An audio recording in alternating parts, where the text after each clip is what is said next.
Hey everyone, Elton, Slone, and Shelley, and I brought my boy Toonces back by popular demand. You have Chef Matthew Accarrino on your lower left. You have Bianca on your lower right. So, and then Bianca Jimenez Rivera, and then you have Christian, who is going to be fielding your questions under Q&A up there in the top left. Toonces is behind me. My wife, Shelley Smith Slone, right here, paying attention. So let's, I suggest warming up with plenty of 2017 Affinity. This is great. All I have to do is sit here, talk, and drink wine. Yeah, I'm telling you what, Matthew, this is the Robert Craig program. You do as little as possible whilst somehow making a living and keeping the bank at bay. I don't think I have anybody from Silicon Valley Bank on this time, so I'm free to fly. So you have a Q&A question. Oh, yeah? In there. Checking in the curlies. Oh, yeah. I already answered the curlies. Okay. I love the curlies. All right. In another couple minutes, I hope everybody is having a great start to Memorial Day weekend. Back in Indianapolis, you know, I've been to, I think, 30 editions of the Indianapolis 500. And it's something I know that all the people in San Francisco think about flying out to every year when it occurs. But I got to tell you, I'm missing hearing Back Home Again in Indiana being sung and at the racetrack and getting a good old-fashioned whiskey buzz on out there at the track. No more infield for me. I'm more of a sweet guy now. I have to, you know, get on my friends over at St. Elmo's Steakhouse and beg for a sweet pass. St. Louis, man, don't they have some sort of big festival there or anything you go back for, Matt? Not anymore. Last time I was in St. Louis, I think the arch was halfway underwater. Well, not halfway, but it was up at the base of it. Oh, man. That river comes up. And all those poor people in Michigan right now. Horrible. All right, 2 minutes till start time, everybody. Warm up with that. Robert Craig Affinity, your chat will not work, but your Q&A will. And Christian will be on top of that. I'll be on top of it. Oh, Jennifer Baldino, yeah. Just moved it. Yeah, just moved from Indy. Yeah, I mean, oh my goodness, do I ever miss my Indiana home sometimes. We're both from Indiana. I accidentally erased somebody else's question, so apologies. Shelley grew up in Indiana. She grew up just north of Indianapolis, and I grew up just south. So we met out here after being out here for 20 years. It's kind of crazy. I had to get my Hoosier girl. Nobody else understands my need to eat corn. I should have gone with the polenta night. All right, 3:02. I think we're getting to the point that we can kick this thing off. What do you think? There's 5 more in the Q&A now. You want to just check that out real quick? Let me see who we have. Cheers. And New Jersey's Hey, here. Jonathan Kuhn. Great to see you. Manny, I love you, man, from Miami. Oh, Carol Diesel. The Vales. Oh, Carol, you raised a great child. Connor is kicking ass at the winery. Andy Nichols, a big shout out to you guys. I love you. Oh gosh, Peter Brussick from New Hope is here. Oh, Jeff and Brookvale. God, I love it. You brought your friends too. Lisa and John from Virginia, that is great. Good to see you guys. Okay.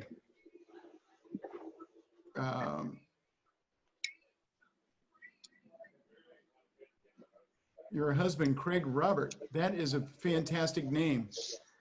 Okay, so. Oh, the Alvarezes are here. I have to let Christian handle this. So let's get started. Say happy birthday. Babe, of course. Let me introduce everybody officially to my family here at home. I would do this at the winery. It would be a lot less claustrophobic on the video up on Hell Mountain, but we don't have enough internet service to drive this. And the tasting room, people had just asked me to do work if I showed up there. So I'm at my dining room table. This is my beautiful wife, Shelly Smith. We got married after I was 50 years old for the first time. Best decision ever. She's the sugar mama. I do no work. Shelly has to go do it all. This is Tooses the cat. He's sleeping right We're now. gonna, hopefully he will not appear on the screen. He loves a computer on the table. So that remains to be seen. And then we have down on your lower left, we have Chef Matthew Accarrino, longtime friend of mine, cycling companion, and one of the best young chefs in the entire country. We have on your lower right, Bianca Jimenez Rivera, who has been Matthew's longtime wine director, general manager at SPQR in San Francisco. And so happy to have Bianca here. She has been the reason that they just received the Wine Spectator Award for their wine list. And everything, you cannot go there and get a bad bottle of wine. Now the Craig is cracking in, of course. And then we have Christian Mullen, our estate manager, is in your upper left-hand side of the screen.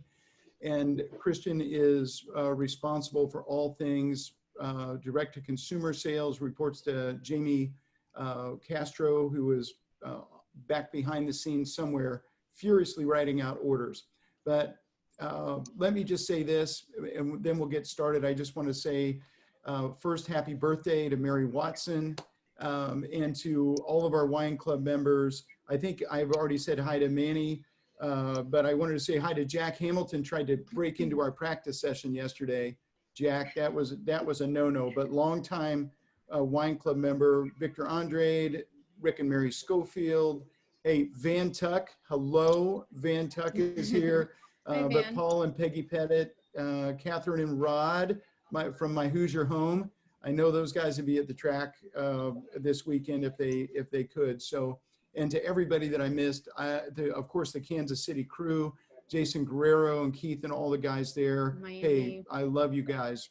Miami's, so we have people from all over the world that are coming in to taste these wines, and it's the third in our series. We have, I think, 3 more to come, and we've had such a positive response in what we're doing that a virtual tasting can be the most boring thing in the entire universe. But I think we've kept it lively and fresh, and keep the price great and the shipping deal going on the wine.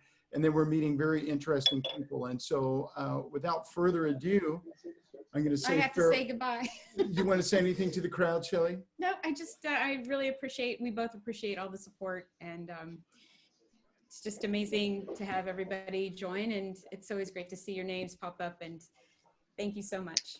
Cheers, everyone. Welcome. Thank you, darling. Have my slippers, and if you could fluff my robe to 88 degrees, that would be excellent. Oh, she's a keeper. All right, well, let's kick this off. I wanted to do this tasting for, for some of you, it was a 4-bottle purchase, and that's a commitment. That, as well as having 4 open bottles, means it's going to be a rager weekend if it's just 2 of you. So I'm happy to see there's some parties going on.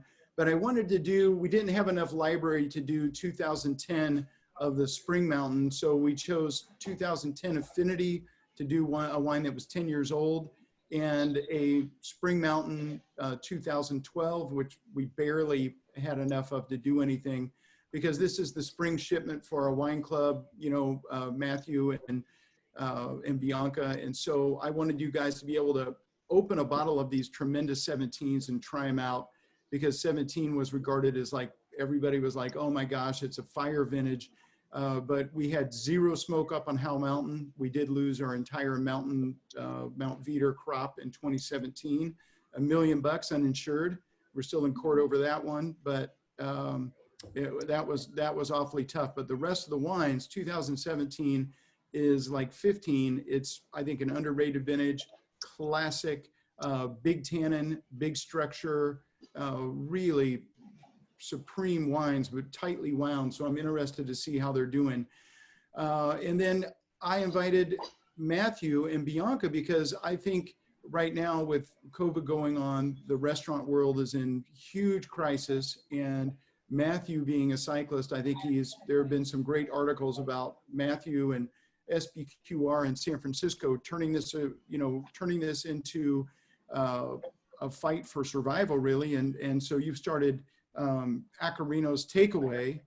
Let me, Matt, before we go on, I'm going to show a couple pictures, and then I'm going to flash back to you because I have to show a couple shots of your phenomenal. So here we are, not on Howe Mountain at the winery.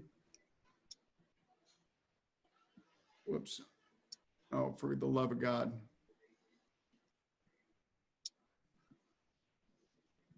And then here is Matthew cooking in his beautiful little restaurant in San Francisco on Fillmore Street, which is in a very trendy area. I pulled these off Instagram. So this is the kind of cuisine. Matthew's known for this hand-done pasta. This was from an article in Forbes magazine. I read all your press, Matthew and Bianca, and I'm surprised your head still fits in the door. My God, I'd be wearing an ascot and have a polo pony if so many people had said nice things about Robert Craig. So here's what Matthew's doing now. They've pivoted because it's mandatory closure to Accarrino's Takeaway. Look at that absolutely gorgeous pizza, all those bags. I have to say, Shelley and I had Accarrino's Takeaway yesterday. Some unbelievable baked ziti, a prosciutto salad. There's Matt layering the prosciutto on. And that's where we're going to start with Affinity. But I just wanted to share some of those shots. My God, I just get so hungry.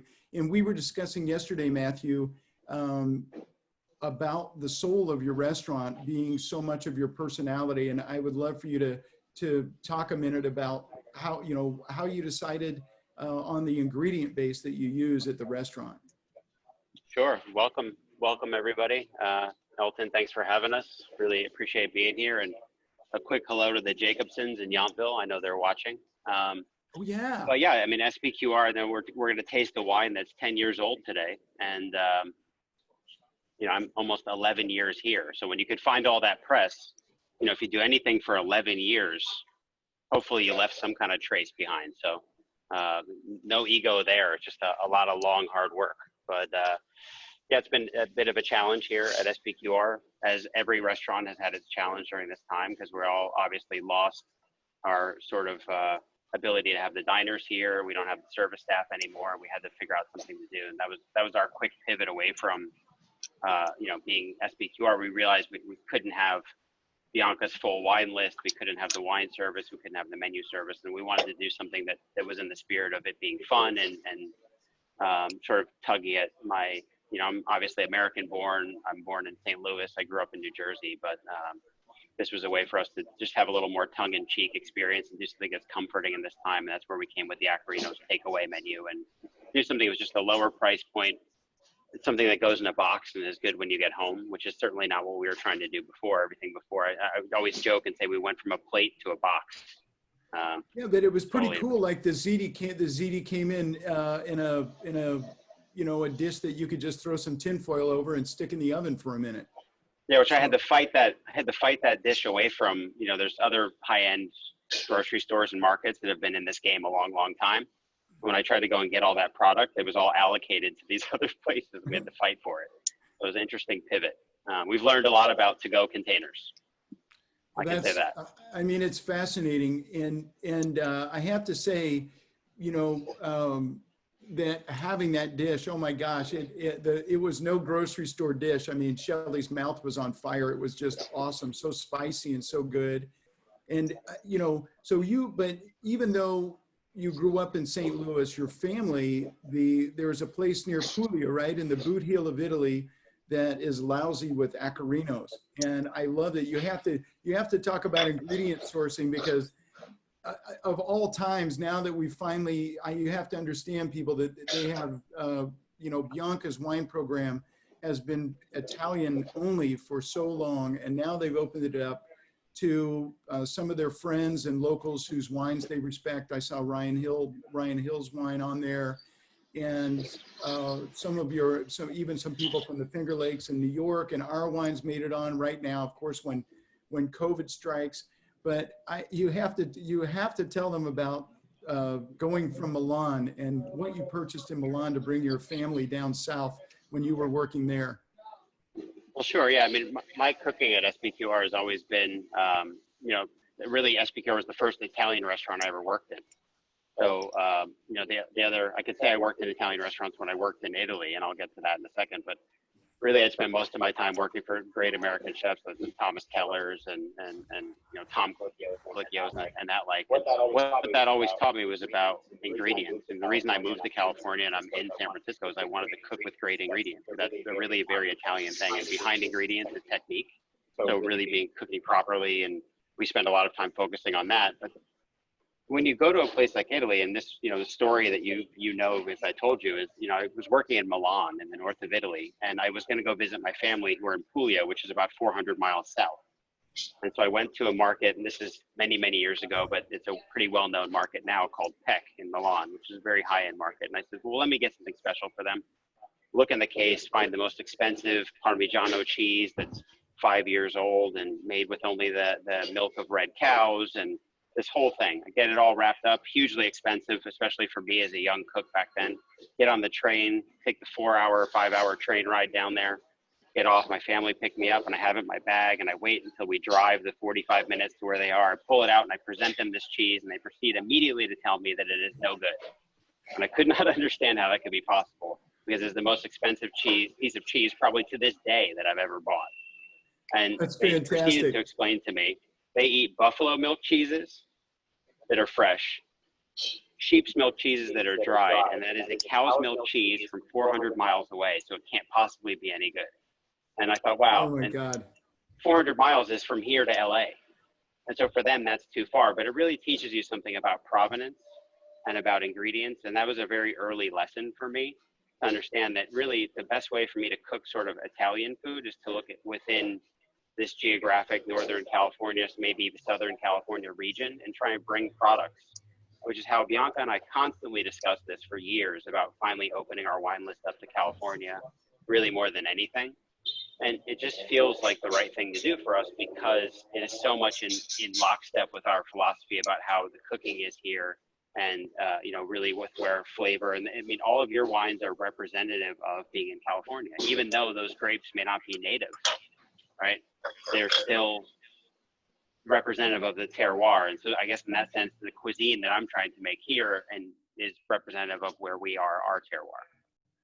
I think that's my favorite thing about your restaurant, Matthew. When I get there, it is all about, what is local. And so people trying to pigeonhole it as Italian cuisine, which of course is, I think, the soul of the cuisine.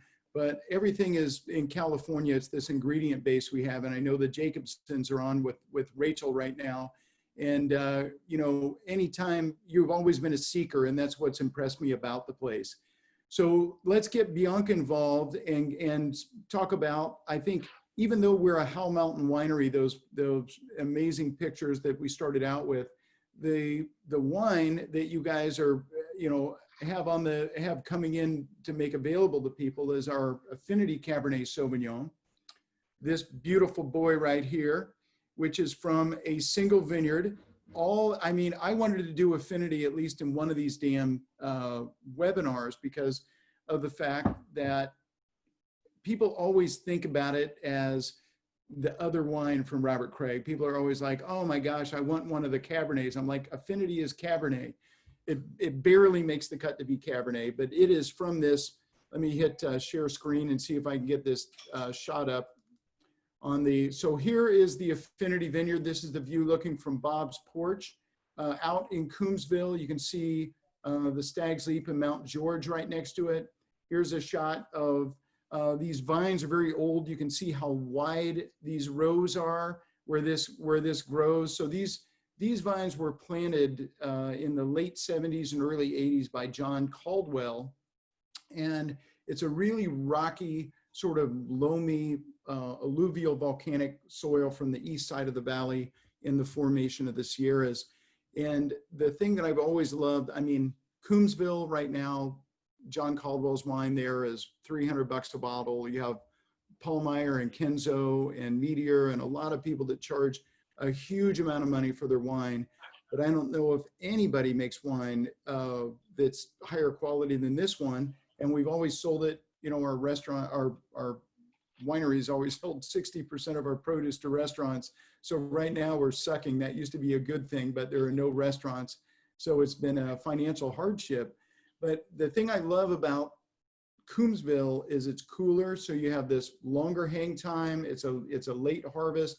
You have great acid in the wine, which makes it go tremendously well with food. And the wine is put together. The reason for the name is a perfect union of components from a special origin. So it's always Cabernet, Merlot, Cab Franc, Petit Verdot, and Malbec. And it's really, I mean, Caldwell, that bastard, planted this stuff on 5C rootstock, which is incredibly difficult to manage on rocky soil. I wish we did 110R back then, but I'm sure at the time it was planted, it was whatever it could get from the nursery. But no matter how great this wine is and how well it holds up in the cellar, when I sit down and taste with Antonio Galoni or Parker, the year Parker gave this the 96 in the 07 vintage, he thought it was our most expensive wine. And Galoni always says, this wine is absolutely tremendous. And then we'll follow up with, you know, 92 points or 93 points. This never gets a 96 or a 95 just because they always see it as entry level. So I'm interested. I mean, this is our Coombsville Old Vine Spectacular Cabernet that is still, you know, $70 a bottle retail, which is unheard of in the Napa Valley. So I'd be interested, you know, Bianca and Matthew, to kind of hear what you think about the wine. I think it's beautiful, really great acidity, very balanced, the fruit and the tannins. It's really rich. You get some chocolatey notes to it. I mean, I actually opened this about 40 minutes ago. I just wanted to allow it to like breathe and unravel a little bit. It needs a whip and a chair. And 17, like 14, everybody, I'm sure you got the same corks that I did that had quite a bit of sediment on them because we don't filter or fine at Robert Craig, which I'm a big believer in not stripping anything out of the wine. But I do think we're going to do a little more cold filtration or a little more, cold stabilization to just, you know, crank up the glycol level big time. We try and bottle when we have more of a hopefully a high pressure system, so the particulates aren't crazy in the wine, and we have low turbidity. But some vintages you get, you know, the price you pay. You just need that good bony pinky finger when the guests are looking away, or a napkin. But the pinky finger is the best way to get that sediment off the cork. But so Bianca, what were you going to say? I was going to say, when there's sediment in the wine is a live product still. So the sediment allows the wine to continue to develop in the bottle. So if you're holding on to wine for years, it just allows you to get a different expression every time you open that bottle. I love that. I'm just glad you didn't say this wine is shit. Cancel my case. Matthew, what do you think? I'm thinking about, we got a slow roasted lamb shoulder today on the menu with some favas and peas and some white beans underneath. And I'm thinking this would be pretty good with that.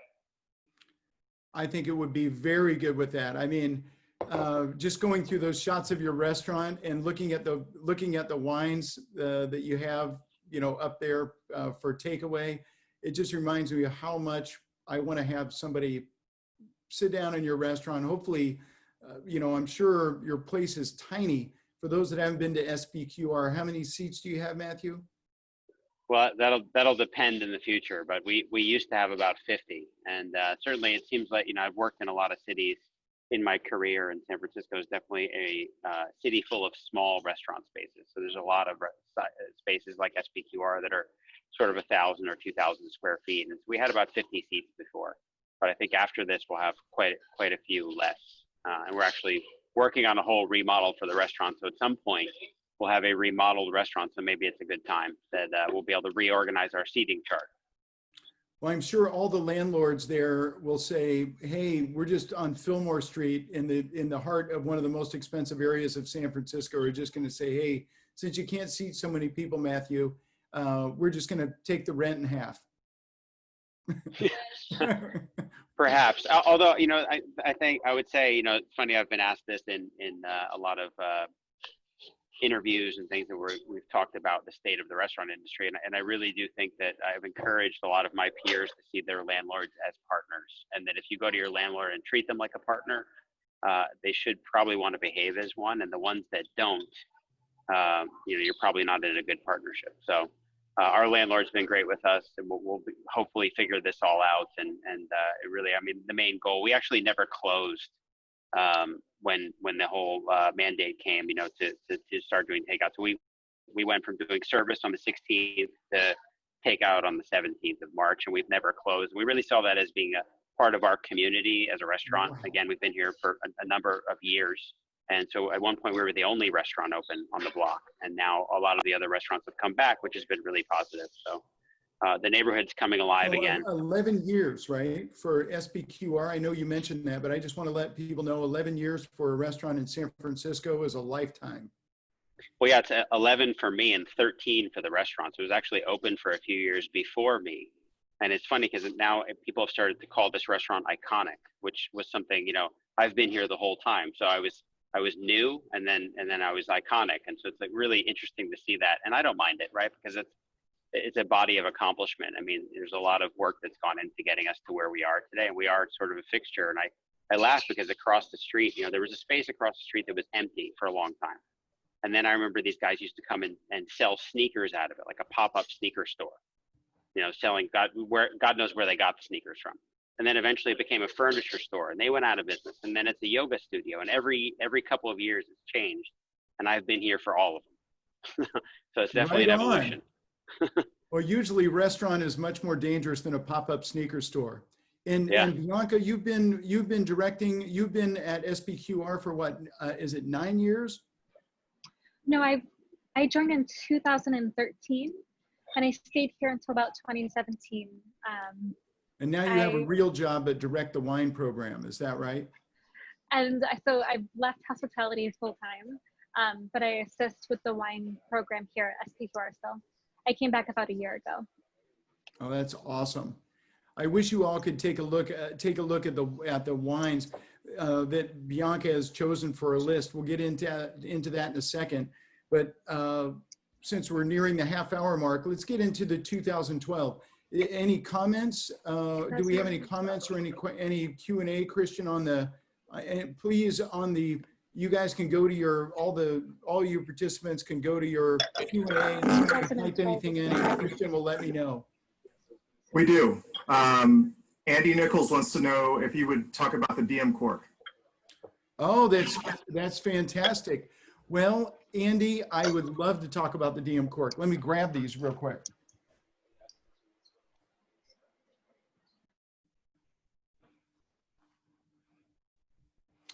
So DM is, I think, the best natural closure, the natural cork closure that there is. It's probably the best closure in wine. So this is a cork that was taken from our current vintage. Maybe that's an older vintage, but you can see there's always some seepage right there, whereas the DM, it's guaranteed. This is the DM30, their most expensive model. So it is made from corks like a champagne cork that are exploded, introduced to an unstable molecule that adheres to any bacteria, like TCA that would give you a corked wine, or anything if there's paraffin problem or whatever. So you get a clean bottle of wine every time, but more importantly, it's guaranteed to hold 5 bar of pressure against the outside glass of the wine bottle for 30 years, and it'll be well beyond that. We use a slightly, I think we use DM30s in everything. So it's a very expensive closure. It's as expensive as a super long, cork that we use in Robert's block. But I finally just got tired of having a different bottle of wine every time. And screw cap, a screw cap closure has a horrific landfill index. So it's not really responsible to use a screw cap with wine. Plus there's no oxygen exchange, where DM has a very limited oxygen exchange. So I think with Diem corks like these 17s, man, they really, Bianca, I'm glad you opened your wine 40 minutes in advance. But Diem, the one thing you're going to see with Robert Craig wines is you're never going to have a corked wine ever in the future. And I think it was David Ramey that first went down the rabbit hole here, and a whole bunch of white Burgundy producers that were having pre-mox problems, premature oxidation. And now it's gone to, all of these super famous houses, Schaefer, Robert Craig. I see it now appearing more and more. We're an early adapter, but I love it. I started using it on our Napa Valley Cabernet, some Chardonnay, a little bit of Affinity, and even last year going with the Icon corks that are $1.50 a piece and are supposed to be guaranteed TCA free. They're not TCA free. It's just guaranteed to be below threshold of detectability. And we were finding some wines just tasted mute. I mean, people would say, "Oh, the wine's fine. It's not corked." And you're like, "Ah." And so with Diem, every wine of ours tastes absolutely perfect. It'd be like Matthew having some dirty knives that you would cut up various dishes with, and people would say, "Oh, what is this?" But that's a great question, Andy. Always anything else, Christian? We do. Actually, Manny wanted to know, Manny from Miami, wanted to know, Chef, where's your restaurant located, and what's the acronym for? So SPQR, we're in San Francisco on Fillmore Street, which is one of the great iconic shopping streets of San Francisco here in Lower Pacific Heights. And they chose the name of the restaurant before I got here. And so SPQR is a Roman or Latin, really, acronym for the Senate and People of Rome.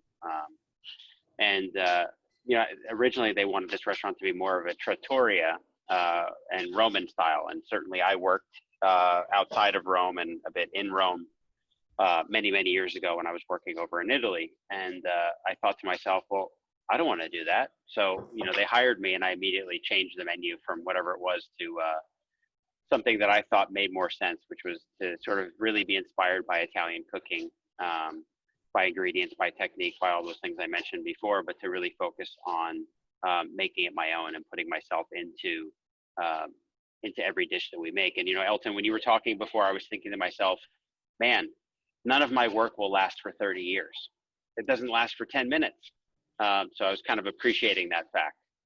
I don't know. Actually, I think when you see my roll hanging out over my bibs when we're on a bike ride, it might be that ziti, Michael, might hang around for a while. No, you'll burn it right off. I was going to say outside the restaurant, we actually have a plaque that it wasn't me that stole it, but I guess someone took it from Italy. It was actually from a fire station in Rome that they were tearing down, and they went and asked if they could take this little bronze sort of emblem, and it's embedded to the outside of the restaurant. It says SPQR. But you'll find cool. that acronym everywhere throughout, especially that Roman area. But it is of the old Roman Empire, which at one point went from England all the way practically to Asia. So. Well, that's amazing. Bianca, let's talk. We're on the 2010 Affinity. Let's roll through. What are your impressions? So here's the difference between Affinity is the same primary source vineyard, our little vineyard down in Coombsville. We just lost Bianca's video here for a sec. There we go. Same source vineyard down in Coombsville. So you're down south in Napa Valley where it's cooler. I love Coombsville wines. I don't like the wines that are grown down on the floor, frankly, because there's too much pyrazine, too much of those roasted vegetable. I don't think Cabernet ripens very well. There's some great Malbec and Cabernet Franc that does well down there, but this is up at about 400 feet of elevation on the hill. For the people that have been up to Bob's house, and now the house that I'm slowly turning into a crack house, there I don't have any furniture. It's just a vineyard with this very nice house sitting there. So one day I'm going to have to do something with it. But this has grown up on the shoulder. So the difference since 2013 is it's all from this vineyard called Lalande Vineyard, because the vineyard's on Lalande Lane, L-A, and then another word, L-O-N-D. So Lalande is an amazing vineyard, and we used to source half of this fruit up until 2013 from around Napa Valley, from Rutherford. So we had some riper fruit from great vineyards. We used to source from a vineyard right next to Phelps's famous Bacchus Vineyard. And, you know, that when it went to this label from this great old label, the sourcing went to 100% estate grown, because there, for those, if you've tried to buy fruit in Napa Valley over the last few years, except for this year, the COVID year, it's almost impossible. It's like you know, getting commercial real estate, Matthew, in Fillmore, in the heart of the shopping district. So this is 50% purchased fruit, and this one is 100%, which I think that estate fruit, 100% estate fruit, I think the estate vineyard, the wine from 2017, when it's 10 years old, is going to be a better wine than the 2010. But this 10, my God, this smells like something straight out of Margaux. It has this incredible, generous perfume to it. And I love the elegance and the breadth on the palate, and the wine's still very young. Bianca? Yeah, I think it just shows what a difference terroir makes in a wine. The fact that, you know, the 2017 is an estate vineyard wine versus purchased grapes in the 2010. It's definitely a lot more robust. And it has more like tertiary flavor. So thinking, like you said, like it's a throwback to more like Bordeaux style. It's delicious. Thank you very much. Yeah. So Bianca, now that you've opened the gates to the wine list, you know, to let some of your local friends in, like myself and Ryan Hill and some other really fine producers, even from New York State, you know, what is it that you look for in a wine that makes the list to go with Matthew's food? I think having a balanced wine is so important. So thinking about, you know, the soil, how the wine is made itself, how the tannins and the acidity, how balanced are they with the fruit? And then just thinking, to be honest, it's all about our guests. What do our guests want to enjoy? And so just making sure that the wine list is balanced across the entire gamut. So, you know, lighter style wines and something a little bit more robust. So what is your favorite red right now for drinking as the weather warms up? I mean, I have been on a, you know, I've been on a Valpolicella kick like there's no tomorrow, and you know, and some Langhi Nebbiolo. You know, we've been doing some lighter Nebbiolo around here, and gosh, I mean, and we've enjoyed some. Shelley and I have been enjoying some Pinot Noir, but there's some lighter Italian red wines, man. Definitely. I really love Rosetta di Dolce Acqua from Liguria. You could put a slight chill on it, and it's just really bright. Has a little bit of tannins to it, so it definitely can uphold for like a chicken, if you have barbecued chicken. It's just really refreshing on those warmer days. Man, that sounds good. Yeah. Yeah. Speaking of chicken, where did you get your fried chicken recipe? For those of you that are local, our friends came and picked up fried chicken from Accarrino's Takeaway, from what Matt's doing now. And I have to say, that was a revelatory experience, Matthew. Where did you get that fried chicken recipe from? Like everything else, we conjured it. We made it up. You know, it's funny because as a cook, you know, you go through your career, and every day that we're in a restaurant, we make what we call family meal or staff meal. And so typically, you know, we would never be thinking to make like fried chicken in a Michelin star restaurant. Just wouldn't necessarily be a thing. So especially with all the bones in it. So I think sort of like, you know, whenever I've thought about what my training has been over all the years, you know, sort of like the more expensive your meal is like, if I'm in Maine and you go and get a lobster and it's really inexpensive, it's waterside, right? And they just steam the whole lobster and they give it to you. And it's great because you're eating it right out of the water, but it's like, you know, you need a bib and crack it and all. And so the more expensive your meal is, the less of the lobster shell. So by the time you're eating at the French Laundry, you just get the clean little lobster tail that's perfectly poached in butter, right? And that's the most expensive version of that. So really, when we're taking this chicken, I thought, well, what can we do to elevate what this is? I mean, I've eaten plenty of fried chicken in my life. I love all food. I'm not, people always ask me where I eat on my day off or what I make. It's like the answer is I basically cook at home. I mean, as a chef, it's sort of like asking a doctor or a lawyer if they go into the office on their day off. And, we don't get to eat out that often because we're always either at work. And then when we're not at work, we're home. And so if we're home, we're cooking simple food at home. So how would I make fried chicken if I was at home? And so we actually remove most of the bones, because the one thing I hate about eating fried chicken is having to pick all the bones away. So we break the chicken down a very special way that flattens it out and allows us to take most of the bones out. And then we just, we go buttermilk and herbs and then into a seasoned flour mix that we played around with until we felt like it was the best that it could be. And then what I think really does it for me is figuring out what to toss the fried chicken in after it comes out. That's where it pushes it over the edge for me. So two of the things we've done up to this point is gremolata, which is citrus zest, garlic, and herbs. So we've done, parsley, Meyer lemon, which is a great sort of California sweet lemon, and then grated fresh garlic and squeeze some lemon juice. And that makes it really bright and refreshing and nice to eat. And the other one we've done is what we call a calabrese, which is sort of a take on a Nashville hot chicken. Getting some really great dried chilies. Yeah, dried chilies, Calabrian chili oil that we make that's a little bit smoky and not very hot, and then drizzling it with honey. And those are the things, it's all about flavor, and there's so much flavor in spices. It's really an underrated part of cooking that, when you look at the typical person's home pantry and you go in their spice cabinet, there's some like really old cinnamon sticks and a couple of black peppercorns and a really dried bay leaf, and that's it. And like really the reality, we have entire shelves here filled with jars of really great quality spices, and that adds a lot of flavor to food. And it's also something that is a complexity that, like, when Bianca's pairing wine with my food, there's a lot of the things that we use to add flavor are things like spices and herbs into our food. And that's something that's really, and you think about, like, I'm thinking about this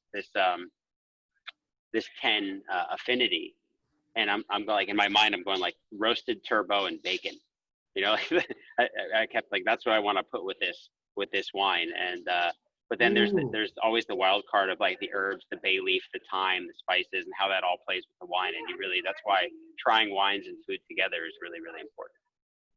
Roasted turbo and bacon, man. I feel like we should be in the Basque Country in Spain on, near the border of France, riding our bikes. I can't help myself. For you guys that don't know, Matthew was one hell of a cyclist, and I had the chance to meet Matthew at a couple star-studded events where he was the celebrity chef, and we were in Greenville with Lance Armstrong, who happens to be a big fan of Robert Craig wine, and George Hincapie that puts on the Fondo. And man, Matthew, if I had to do a wine dinner, I could barely stand up after the Fondo, and Matthew was cooking. And he's famous he's a ambassador for my favorite cycling clothing line called Velocio Apparel. And he's famous because last year at the Dirty Kansas, when he broke his collarbone, he still managed to cook the dinner afterward with his arm in a sling. And you still have a plate in your collarbone from that. Yeah, right here.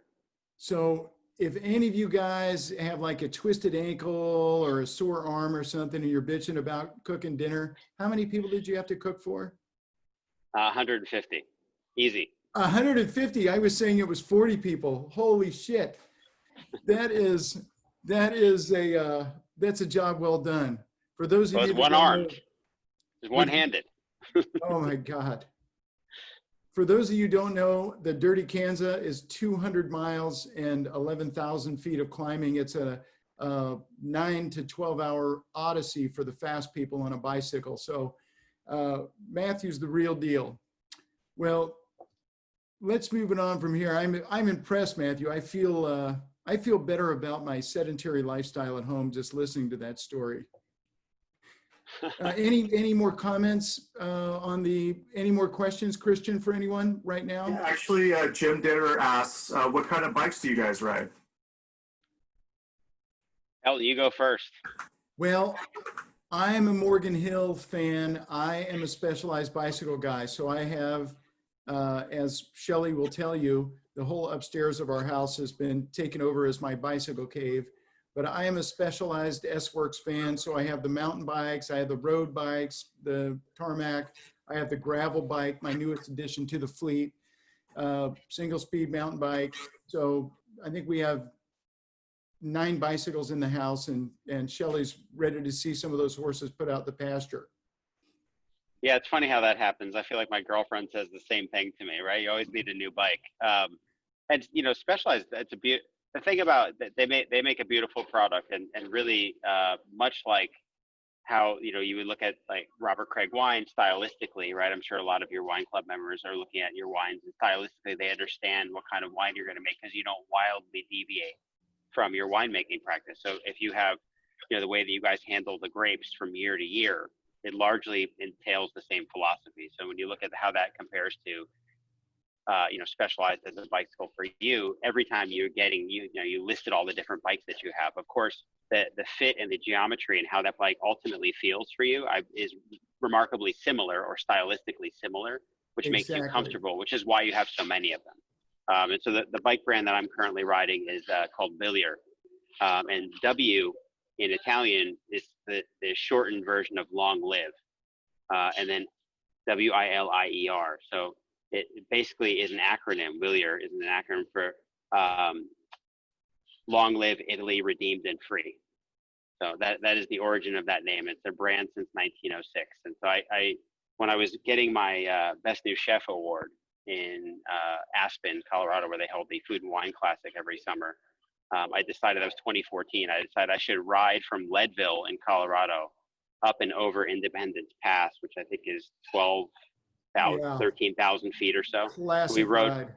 Up and over and down into Aspen, and I literally showed up at the meeting of Best New Chefs that all the other chefs from elsewhere in the country had all arrived there to have this sort of pre-weekend meeting, and I showed up on my bicycle in 2014, and it was a Villier, and actually the Villier family came and helped me put out, I think it was black truffle risotto at the time, for 2,000 people that weekend. So they've been a longtime friend, but, you know, certainly I just love a good bicycle.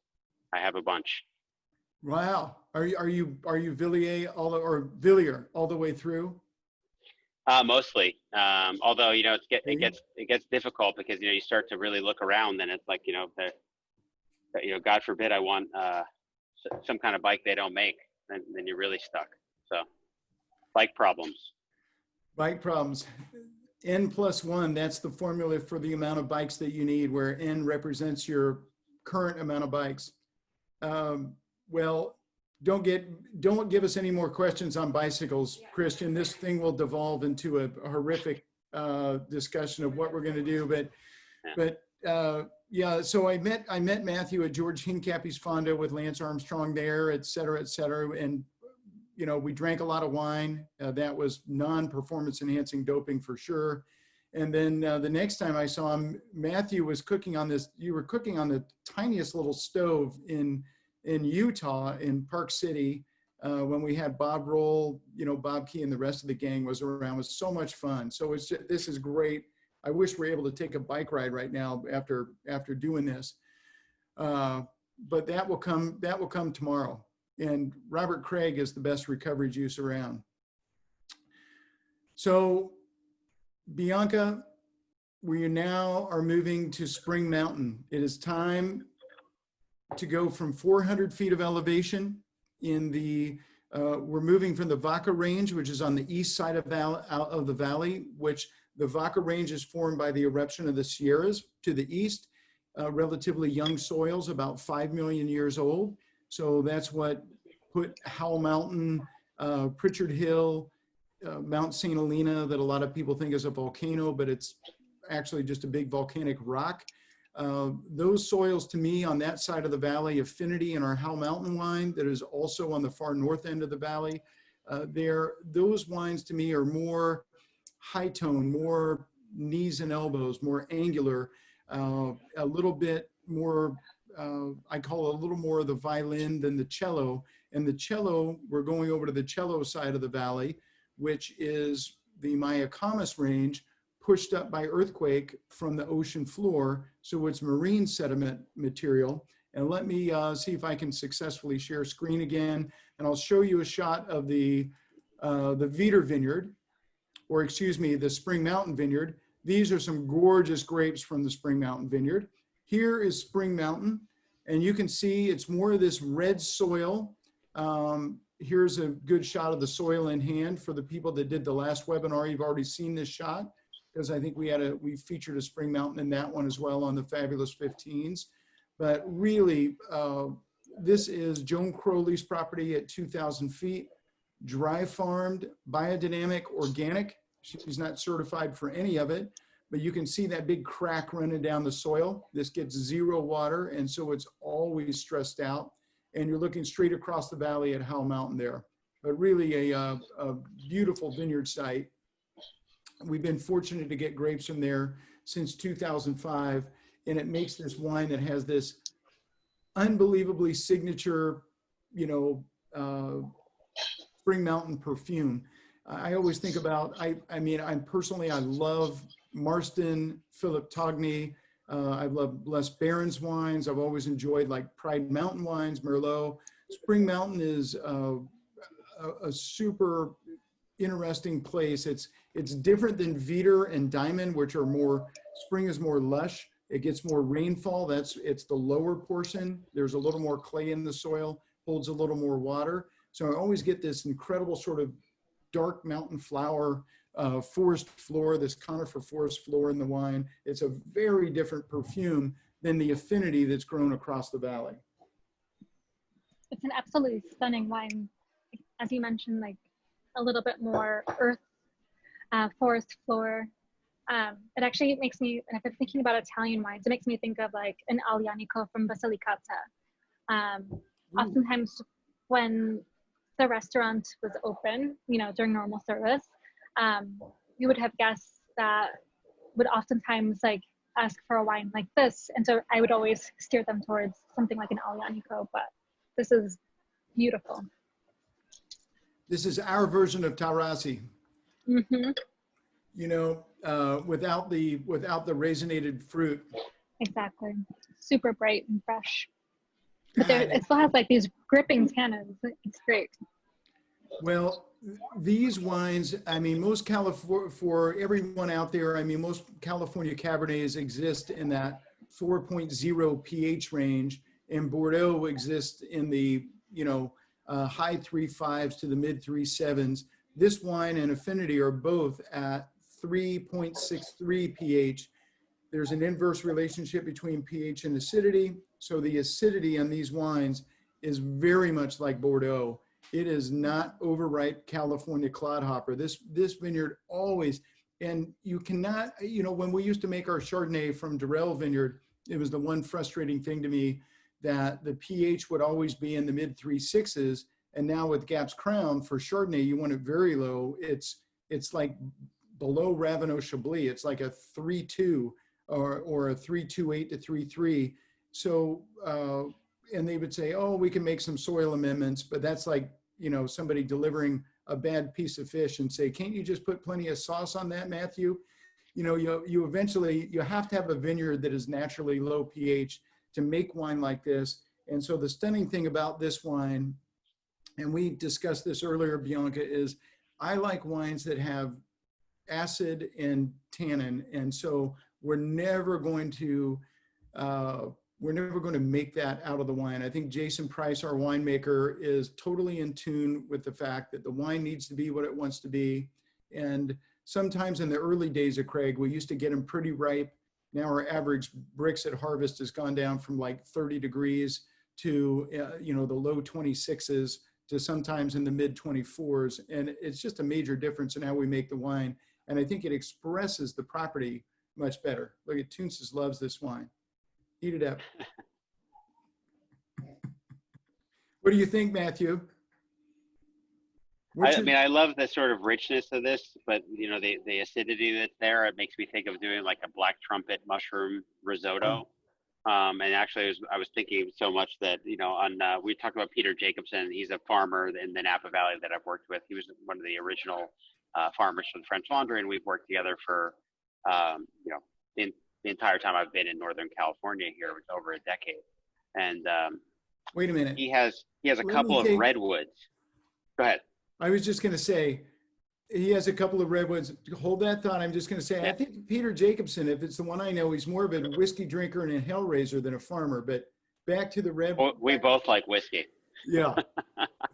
And yeah, I don't know about the Hellraiser part. He's always been a gentle man with me. So, but He yeah, doesn't he's know. a wonderful guy. And actually, you know, the way that I came to know Peter was that when I was one of the opening sous chefs at a restaurant called Per Se in New York, that Thomas Keller opened in the early 2000s. And all the sous chefs had come from the French Laundry, which is in Yountville, and they'd closed that restaurant and brought everybody to New York. And so I trained with all of them, and I had never worked. I was the only sous chef that had never worked at the French Laundry that was part of that opening team. And so, of course, they would reflexively, the sous chefs would write Jacobson Orchard Fig or Jacobson Orchard Fennel Bulb or whatever it was. And I was like, where is this Jacobson Orchard? And because I had never seen it.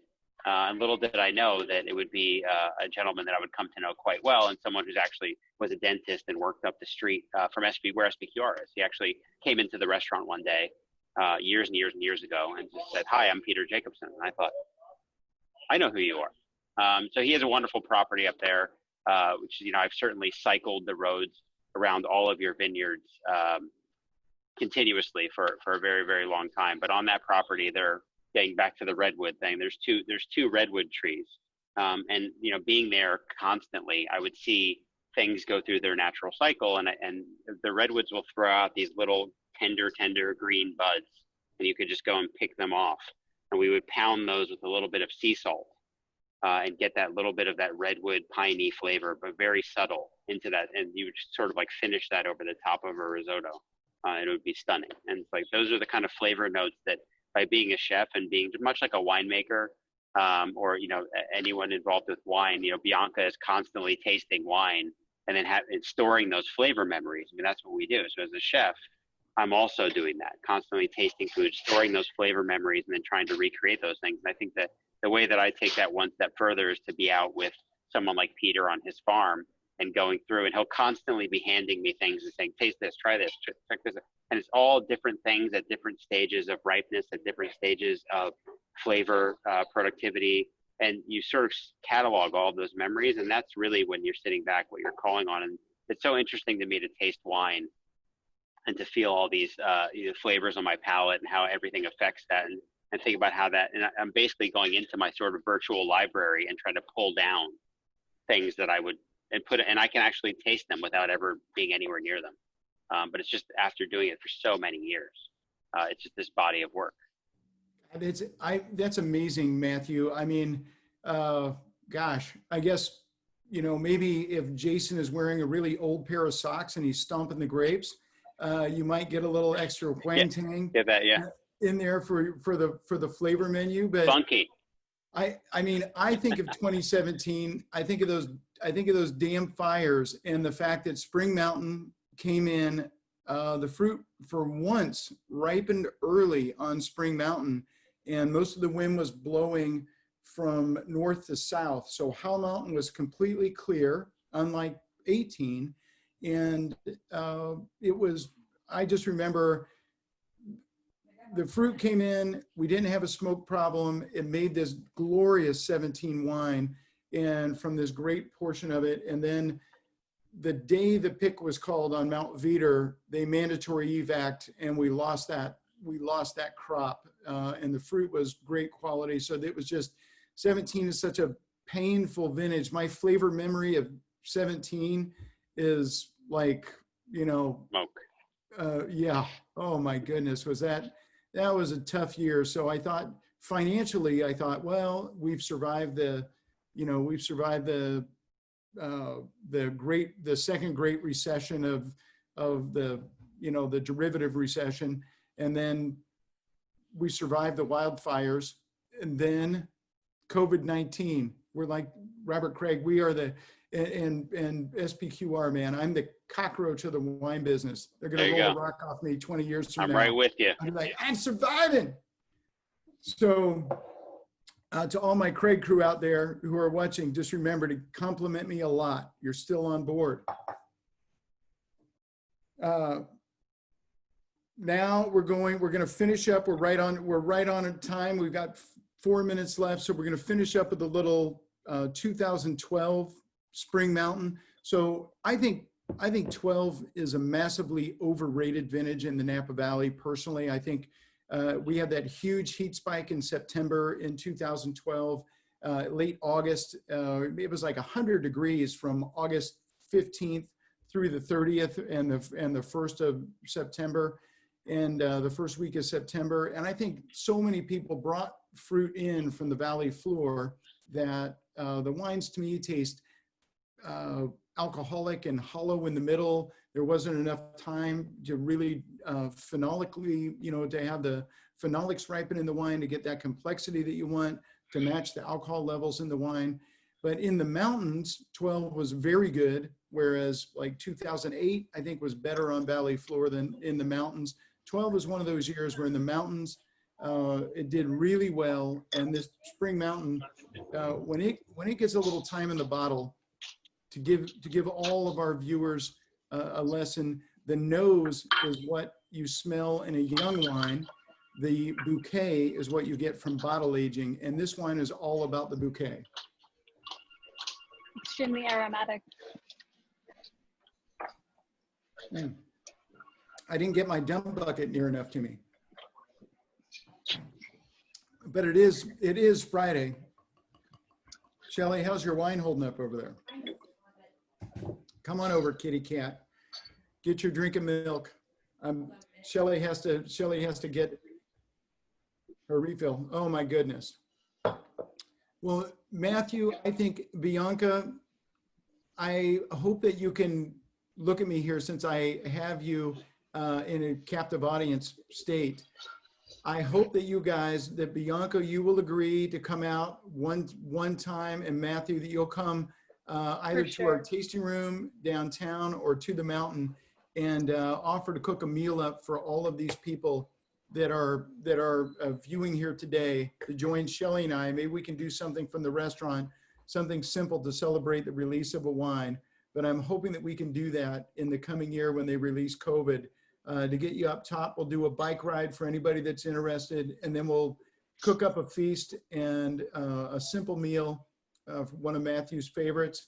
I want those redwood tendrils that have been pounded. Yeah, they're right up the road from you. I would love to do that. So it would be our pleasure to make that happen, and certainly we'd love to enjoy some good food and wine with everybody. All right, now, so for everybody's in the webinar, you heard it. We're going to do it. I'm going to send out the invite. We're coming out. We're going to go on a very fast bike ride before, so yeah. It'll tire me out. Very fast for Matthew means the rest of us will be arriving. He'll have time to cook us all dinner by the time we get up the hill to Howell Mountain. A breakaway. Yeah, definitely a breakaway. Well, there's not enough time to really enjoy the presence. I have a hard time even describing, for Shelley and I, when we've gone to your restaurant, Matthew, before we were good friends. I mean, we just love it. It's our local place. I think of going with Jonah and Sarah Beer from my buddy from Frog's Leap, and they own Pilcrow Winery, and everybody that we take there just saying, wow, this is a different deal. So I cannot wait. The minute they drop this frickin' shutdown order, we're going to come in. I'm going to cut a hole in my mask for a straw to drink wine out of, whatever we have to do. But I hope that all of you watching will come to San Francisco and come into it's difficult. You can just say you're with the Craig. And who's the GM there now?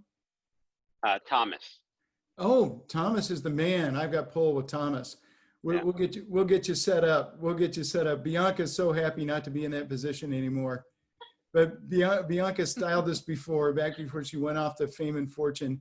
But Matthew and Bianca, thank you so much for sharing your passion, your love. I cannot tell you guys how great their restaurant is. To all of our wine club members, some of you, I think Brooke and Jeffrey, I think you actually went to the Jacobson. We had that great old door that was converted into a table and had dinner. But Matthew has been known to cook and drink whiskey around the fire out there for hours on end. And he's a national treasure, terrific person. And of course, these Robert Craig wines, all I can say is this 12 Spring Mountain is all going down the minute we finish this. So thank you to our club members. We're still in business over at the Craig. You've been so awesome to do what you've done. We, you know, Shelley and I've just, it's been an outpouring. And so for these series, we want to bring in some interesting people, and Matthew and Bianca certainly fill the bill for their passion for what they do. So thanks everyone. Much love. We have the next one will be coming up in 3 weeks where we go and do all Candlestick Vineyard. So I think Côte de Craig, the Stick, and something else from there. Or maybe it's just Côte de Craig and the Stick. But I hope you all come back, and I hope you'll go visit SPQR. They have a great Instagram page. Accarrino, just think, you know, 2 A's, 2 R's, 2 C's, Accarrino. You'd never spell it right the first time. And then Bianca's wine list will continue to thrill and make people happy in your place. Thank you guys so much for taking time out to do this. Cheers. Cheers, everyone. Thanks everybody for tuning in. Much love. Bye, you guys.